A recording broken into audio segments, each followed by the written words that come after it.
And welcome back here to Crypto Hulk. Oh my God. So now I posted my show the night before. Everything was all set up. And then YT, the deckless little wonders that work for them. Oh my God.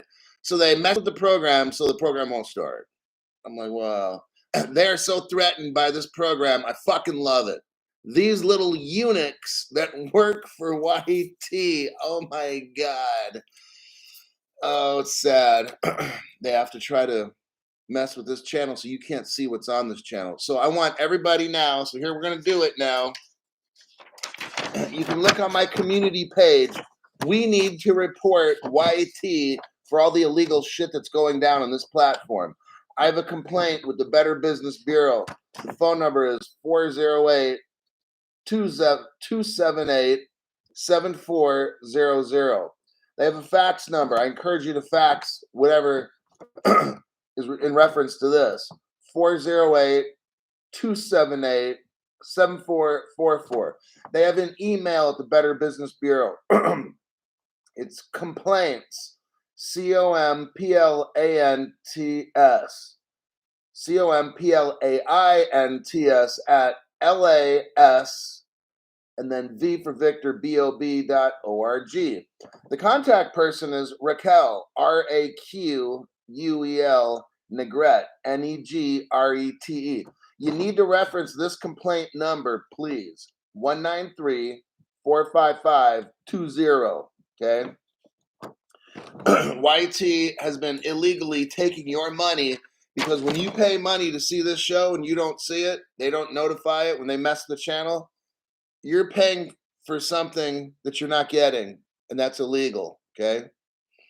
So you can go on my community page. All the information I just read off is right there. You can also contact your local district attorney where you live.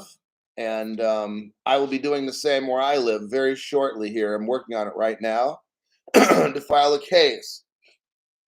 This has been happening continually over and over. It moves from negligence to criminal fraud. That's where it moves to. Okay. I'm sorry for all that. I had my channel all set up last night in the program, and they just boop, deleted it just like that.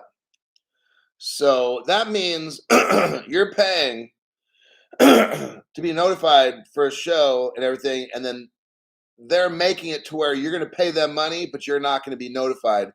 That's criminal fraud. That's where that comes in. When this continually happens over and over, and you alert them, there's no phone number to call them, of course. It's just artificial intelligence and bots and stuff. That's pretty much illegal as well. The biggest, software company in the world doesn't have a phone number if you can call. Hey, I'm having no. There's nobody there. They'll take your money and not give you what you pay for. That's criminal. And that's why I will, in the next probably 3-4 days, be talking to my district attorney where I live to file criminal charges against YT. Yes, that's how they like to do it. That's how I like to do it. I used to work in that field. Great. Brings me back home. All right, who we got here? Matthew Munoz showed up. Pedro is here. Frank G, member for a month. Oh man, live show with chat that I could see. Hey Hulk, hey Army. We have a brave soul's name's Frank, everybody. Here's a good Stephen Morris. Stephen, thank you for that. It's very encouraging from all the dumb shit I got to deal with from this platform. Unbelievable. So Eric's hasn't had any problem for 2 years. That's amazing. Some people just redid. So what you have to do, check it out, is you have to, now some people have to do this. Go to the subscribe section in settings, unsubscribe to my channel, then resubscribe. If you're using this, which you should be on an app, unload the app, like get rid of the app and then load it back again. You'll reset everything. It'll be good for like a week or so until YouTube messes with the settings stuff. You got Deadbolt Head driving around doing locksmith stuff and enjoying the show. Well, I mean, that's what some people do. I hear people commute They'll commute and listen to the show. There you go. Maybe they're carpooling, maybe they're on their own. They just listen to the show and they're learning, so it doesn't take any time out of their day. Underpass 61 version 2. Let's go to the article. Okay, wow, this is this is really coming along. This crypto stuff, I'm telling you, until you see this article here, and probably the next one.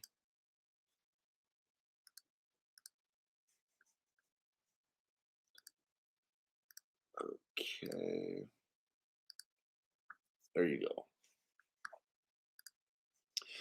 European sandbox. The Europeans have a a blockchain sandbox. Okay, so what they're doing is what I've never seen. I've never seen this in 3 years. They're now starting to launch crypto. Okay, we're in the early phase. Okay, let's get in with this here. It says yesterday the European Commission unveiled. They opened up the European blockchain regulatory sandbox. Europe is not playing. Okay, this is coming out of Europe.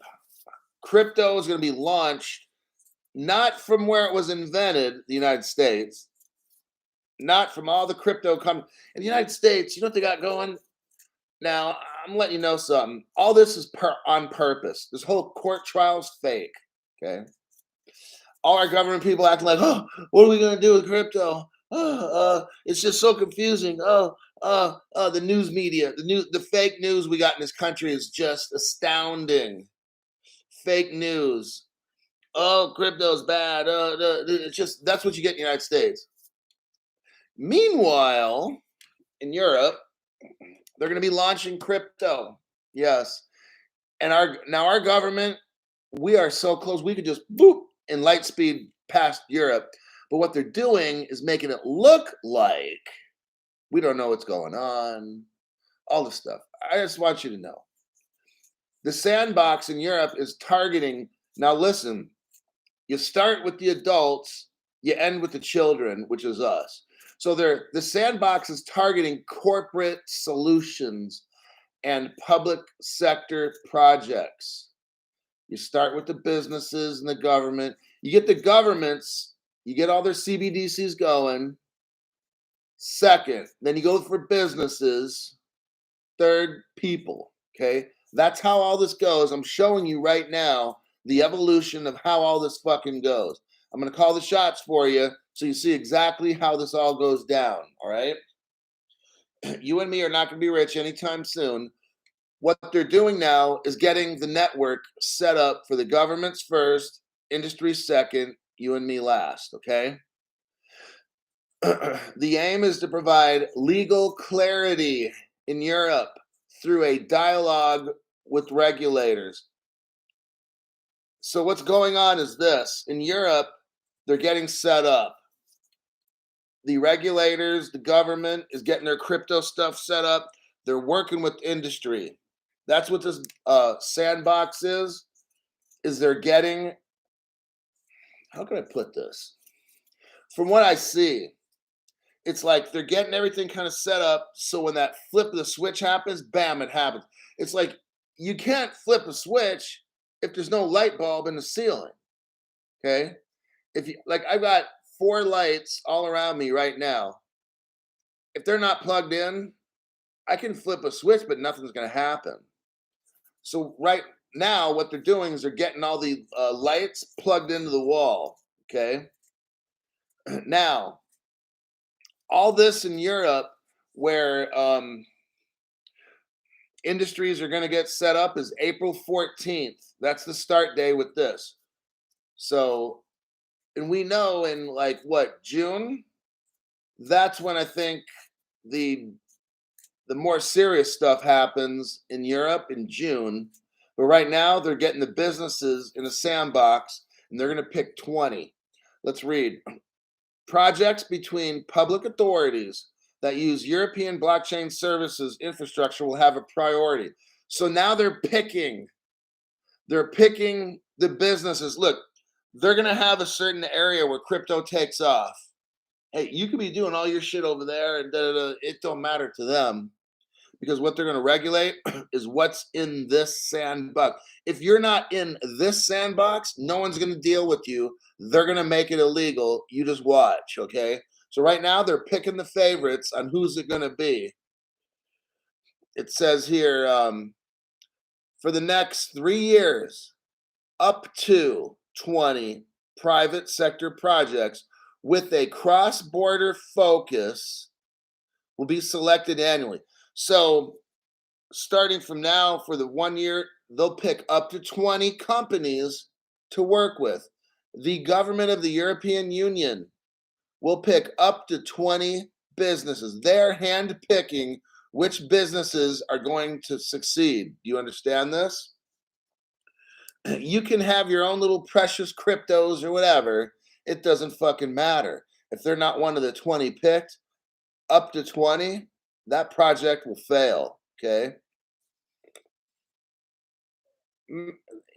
That's why I got into the crypto that I did, XRP. It's always right there with the banks and the regulators. It's always going to be there. These other projects that you invested in, I sure hope they're somehow tied in with the government or pursuing, like with the V chains, all about sustainability. IOTA is all about. They're all doing the same. They're investing in the same wordage, the verbiage of sustainability, carbon footprint. If you find a crypto is trying to do that, they're going to pass through the gate. If your crypto is not doing that, you are not going to pass. Just letting you know. Let's see here. Now, the sandbox we're talking about now should not be confused with the DLT pilot regime. I got my notes here for that one. Pilot regime. The DLT pilot regime starts in late March. So look, in March, which is next month, you've got this DLT pilot reserve. Let's see what my notes here say. The DLT pilot reserve is for crypto that qualify as stocks, bonds, money market, securities. Okay, so again, what we're seeing is the big companies, the adults are going to get dinner first. We're the kids, we eat after them. See where we're going? So right now it's February, 16 or something? In March is when all the stock market people get a green light, okay? Then in April, that's when like the big corporations start coming in after that. They're not telling us specifically which ones or whatever, but that's where they handpick the 20 or up to 20, okay? So the first thing that's going to happen in Europe in March is all the stock market people start coming in, tokenizing stuff. The next month, March, then in April 14, that's when they start talking about corporations that are involved in public blockchain. So that's when they come in. That's where they hand pick. So we don't know who they're going to be. All right. But major stuff is going down in the next 30 days. Like my prediction said on my show, in 30 days, all this shit's starting to go down. So March and then April. We know, I think in June is when MICA hits, market in crypto assets in Europe. Now, MICA is when we get rich. So that's for us, but the adults are going to be going first, all right? MICA, in my notes here I put, is the crypto we buy. So when you see MICA get released in Europe, that's when we get rich. Now, there's a law firm called Bird and Bird. It's the facilitator of this sandbox that we're talking about coming up in April. They are allowed 400 billable hours each year. So what's going to happen is they're going to have this sandbox. They're going to allow crypto companies, they're going to pick pretty much which crypto companies can work within the sandbox. This will lead to regulations. So notice how Europe has already started this thing where They're not going to have this free for all thing where a Sam Bankman-Fried, some guy who sits on a beanbag chair or sleeps on it or whatever, and can steal 16 million and do all this crazy fucking shit with his ex-girlfriend, who's some kind of a sex pervert or something along with him. They're not going to allow all this fucking chaos. Okay, that shit's over. America will allow it. Oh, Gary Gensler will totally allow that, but he won't allow Ripple to do its thing. It's all fucking show. Okay. So what Europe is doing is creating a sandbox where they're going to control all this stuff happening. And so we got March, April, and then finally June is when hopefully we take off. That's how it's going down in Europe. And that is the end of the first article. Let me check some comments on that and we'll go to the next article. Okay. Ukraine Democrat money laundromat. Yep, Putin about to fuck up the New World Order in Ukraine. Just tuning, got the notifications at the right time. Says crash. Tiny dog. Yep, the military staging equipment troops before mission time.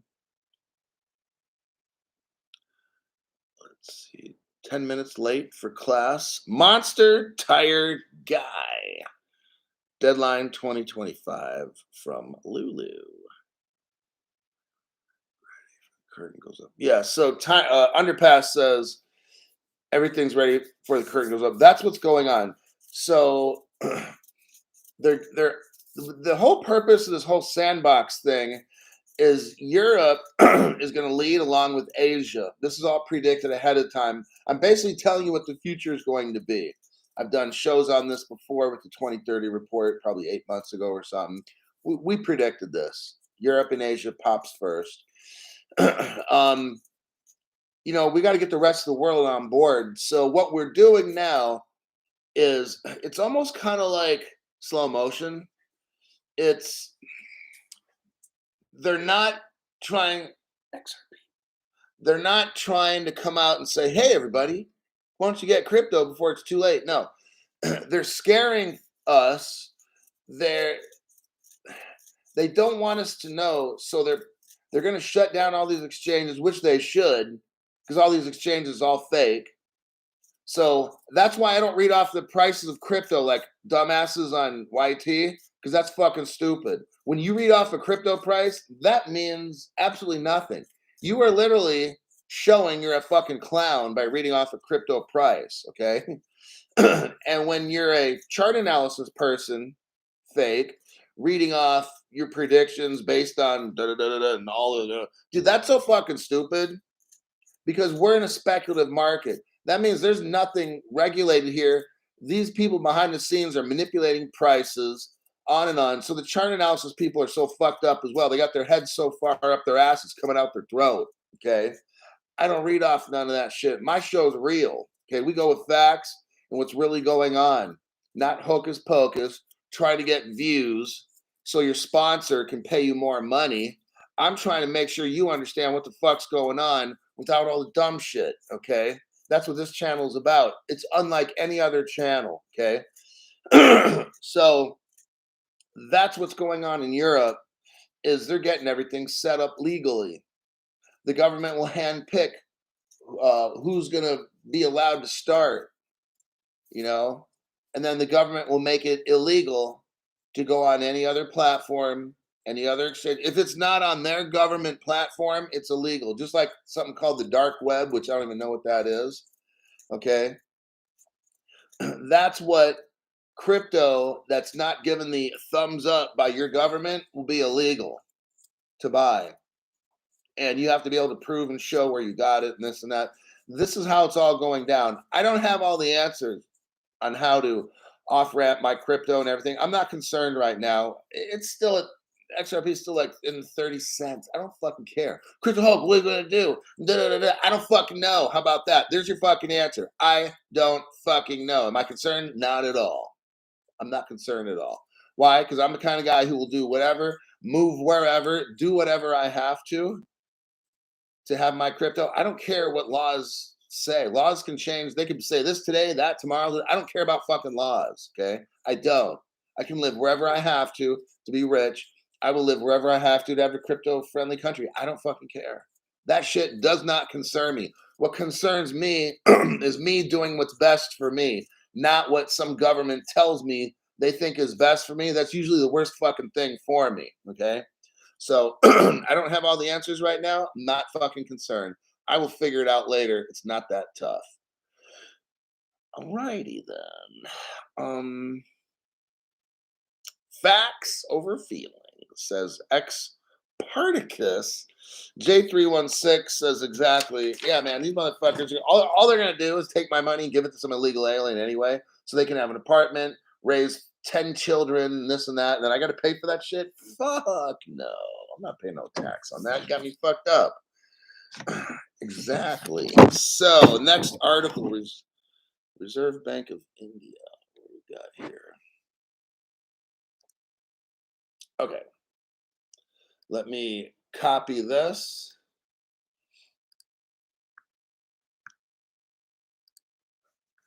And then I gotta paste it.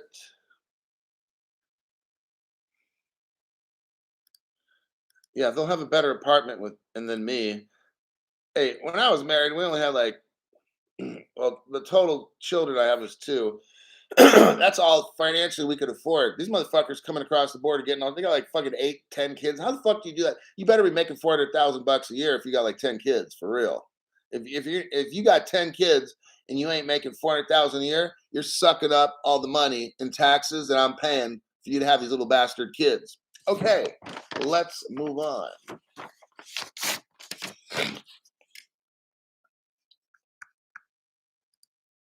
Here's the title for this one. Reserve Bank of India's global hackathon targets CBDC blockchain scalability.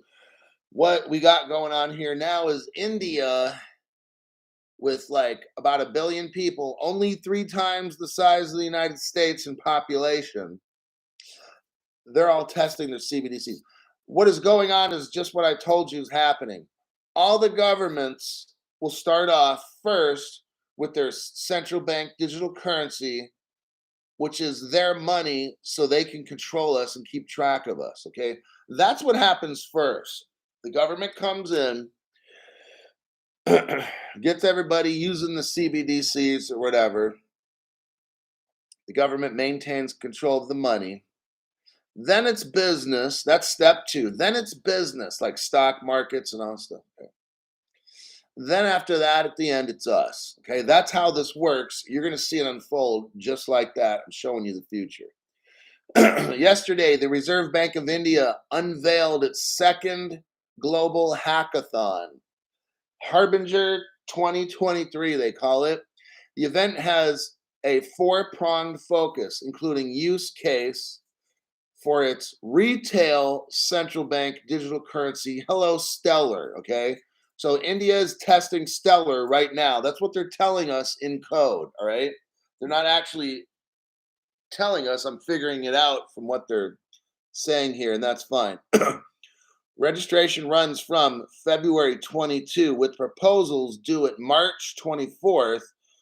The first prize is $48,000. Woohoo!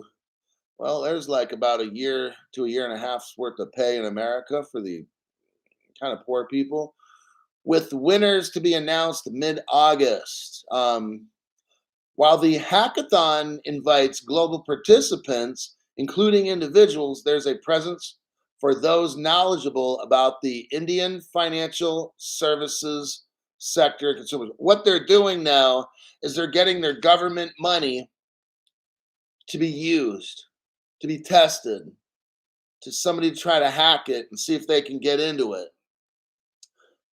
They're trying to get the financial services, businesses, banks, and these kinds of things to use the government money to find out if there's problems, okay?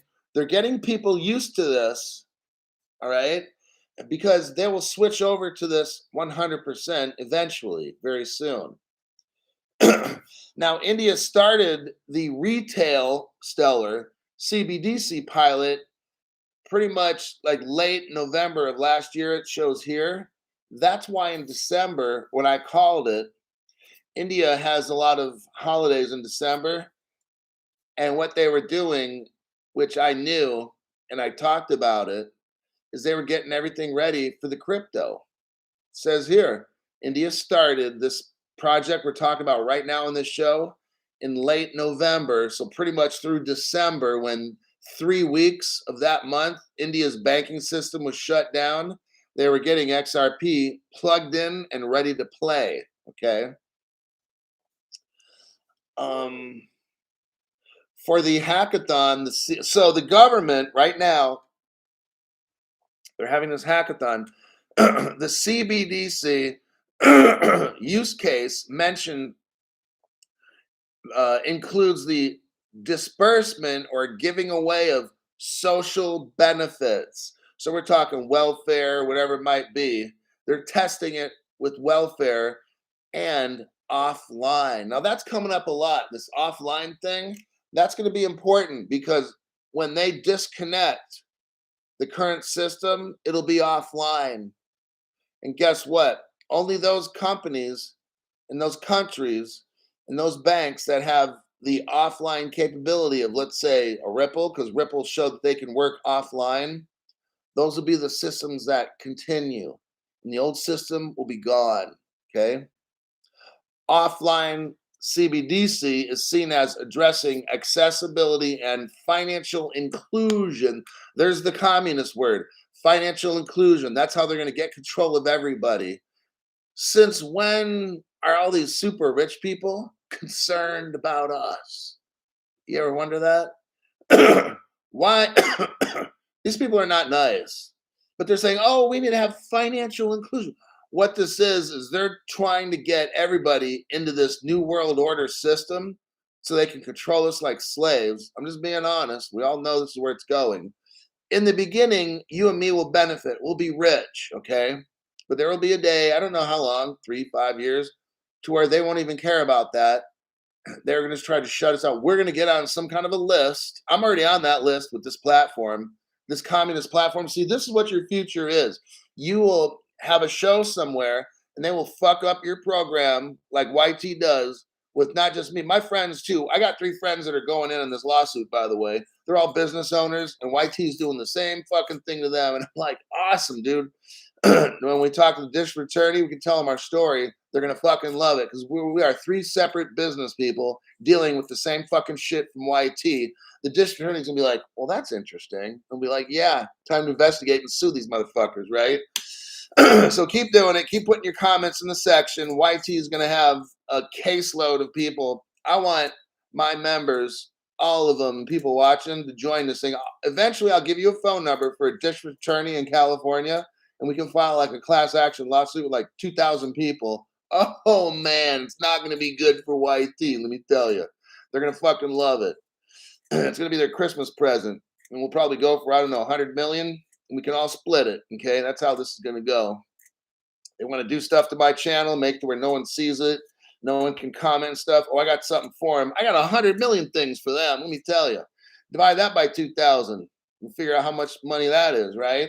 Okay, they're gonna be paying us. We don't have to get rich off crypto. These motherfuckers are gonna pay us. That's how we're playing this game now.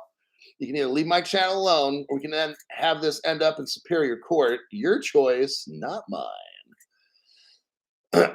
um, this article starts talking about Project Polaris. That's with the Nordic countries. I went over this the other day. It's where these Nordic countries, Finland, Sweden, so forth, they're testing CBDCs as well. Notice how all this works? Told you. First it comes, all the countries get the CBDC stuff working. Then your big players, which will be like stock market type people. Then after that, regular crypto companies. And then at the end, small little people like you and me. That's how all this works. I'm showing you right now. James Parrish, thank you very much for your donation to this channel. Wait a minute there. Crypto Hodler 68. Finish the walk. Wackle. I don't know what that is, but I sure know I'm grateful for your donation to the channel. We got Armor of God, 6-month member. You guys see the film White Noise in 2022 about a train carrying toxic chemicals derailing in Ohio. We're in the Matrix. My friend at the gym was telling me something about some train in Ohio that derailed, killing animals and shit, mainly in the Amish country area. Of course, this was all done on purpose, according to my friend, because the Amish don't listen to the government; they do what they want. So, what our government did is allow some train with toxic chemicals. Somebody purposely caused a crash, which killed that released so much toxic stuff over this Amish country area. I have no respect for our government anymore. It's pretty much done. Yeah. So when I can find some place to get the fuck out of here. Oh, by the way, I might be going in June to sing Philippines for about a month or two, and I'll be traveling through the Philippines trying to find a place to live for maybe a future second or third home or maybe first home.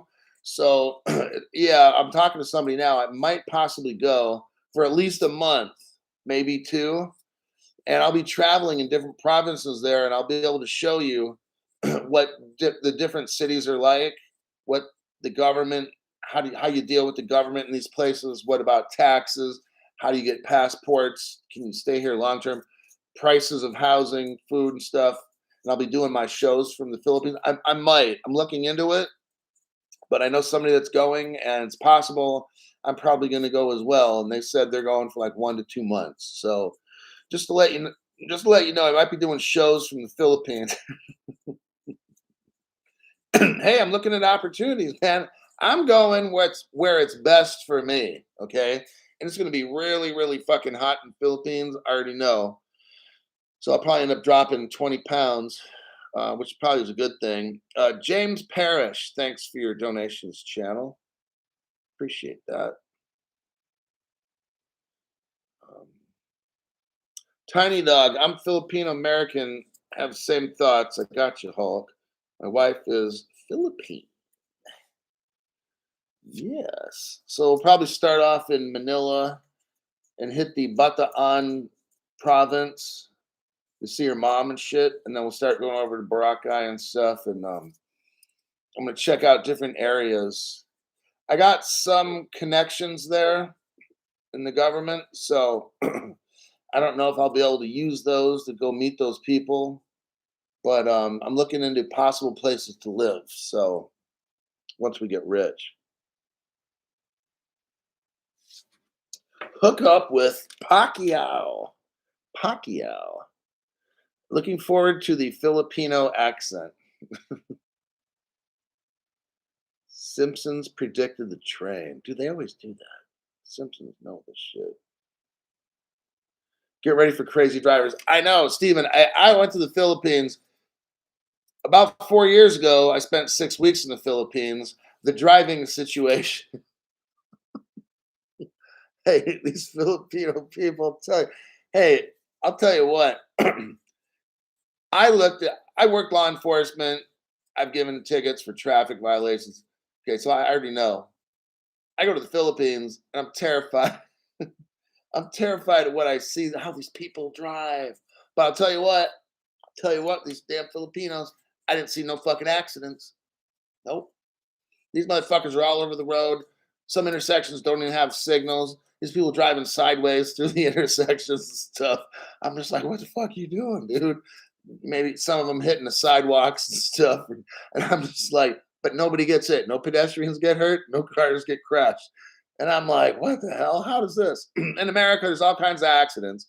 But these Filipinos somehow, as crazy as I think they drive, I think they're pretty fucking good. They're always beeping the horn. Beep, beep, beep. The horns are beeping all the time there. People are driving all over like crazy, so it seems. I never saw an accident in the Philippines in 6 weeks. So there's that for you. Manila is awesome. Yes, the Mall of Asia. I still remember. This is a mall that is like 5 blocks long in America. Like it's so massively huge. This Mall of Asia is so huge in the Philippines. You can't possibly really walk through it in a day.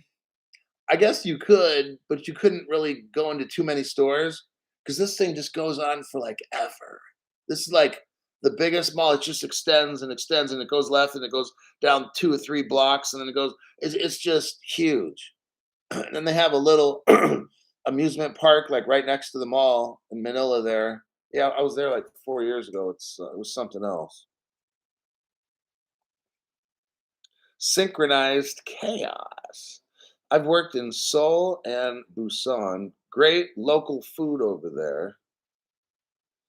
Camp Carol. Okay. So, okay, we got our two stories pretty much, let me see, knocked out. Yeah, we're at 35. It's good enough. I got a show lined up. Okay, so in case I'm probably going to do another show. What time is it? 7 right now? A little after 7. I don't know when my next show, probably around 2 o'clock p.m. I think is probably when I'll have my next one. So just in case, want to see scary Norwegian driver smoking a cigarette in one hand and coffee in the other, steering with the knee, steering with the knee going around a cliff at 60 miles an hour guardrail. Oh my gosh. Hoo-wee. My dad used to do that. He'd be driving with no hands. He'd have like a sandwich and a drink and use his knee. And I'm just like, whoa. Okay. So that'll be it for today. What we looked at today was in Europe, they're getting their sandboxes going. You're going to have the government starting with the CBDCs. You got this thing in March and April coming up. In March, you got the stock market kind of things. In April, you have this sandbox. We all know that somewhere around June in Europe is where Mica starts. That's when we kind of when crypto starts getting cut loose. Then finally, we see in India right now, they're basically testing. It's basically sandbox like testing the government cryptos, the government crypto, and they're getting businesses try to use it. After that, in India, you're going to then see the stock market, and then after that, the regular people get rich. Then there's Nick Hamilton. Nick Hamilton decides to show up at the show right at the end. Welcome back, Nick Hamilton. Yes, we do the shows now, Nick, early. I do a couple of them, about 2 to 3 a day. It depends because I got to with YT. So here it's 7 a.m. in California. I'm usually up by 5 o'clock or so. Normally I'd be getting up 7 or 8, but YT kind of jams us up. So I'm using different time frames. Plus, I'm trying to reach people in Europe. My shows for at least 3 years now have been for the United States, but now I'm trying to get the European crowd. So I got to get these shows going a little earlier than normal. So anyhow, I'm positive I'll have a great show lined up for about, yeah, I don't know, around 1:30 or 2 p.m. They'll give me some time to find some news. I'll catch the later show today. I'll probably do a 2 p.m. and then a 7 p.m. California time as well. I got two more shows I'm going to try. If I can get the news, I'm going to make the shows. Eric says, member for 6 months, YouTube tried to stop us today. Thank you for still getting a show. Yeah, I posted the show overnight, and these motherfuckers try to come in and turn the show off. I'm like, wow. They're so fucking desperate, like an 80-year-old hooker is trying to make money because her welfare is not paying her enough to live off each month. That's the YT platform, 80-year-old hooker. I hope you love it.